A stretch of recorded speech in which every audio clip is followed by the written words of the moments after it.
What's up everyone? My name is Lucas Mateo Laurel Aganya, but my real name is Real Vincent Brad Caparas. Welcome to my channel. Dito, pag-uusapan natin ang psychology, self-improvement, books, and powerful ideas that can help us become a better version of ourselves. Today's topic is 100% responsibility from the book The Art of Laziness. Most people believe that success depends on luck, money, or connections.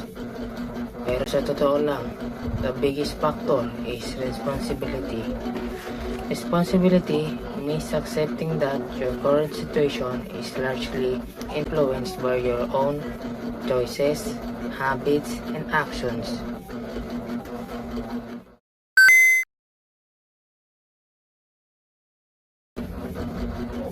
Notice something.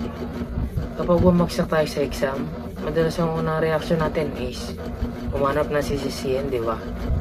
Teacher, mayroon pang exam, walang oras.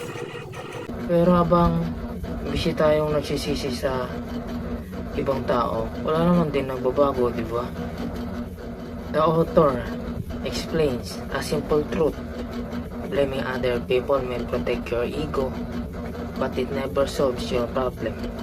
The moment you accept your responsibility, you also gain the power to change your situation.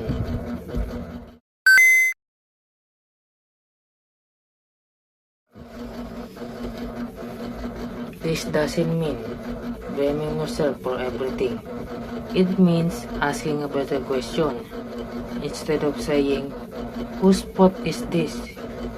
ask, "What can I do next?" That single question changes your mindset.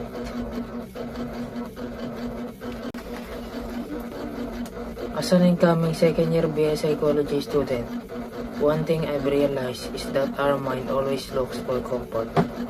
It's easier to make excuses than to make progress. But growth begins when we stop making excuses and start taking responsibility.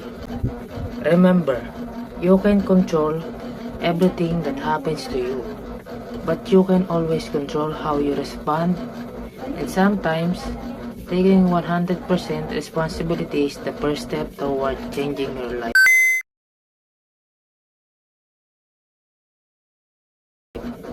Thank you for watching.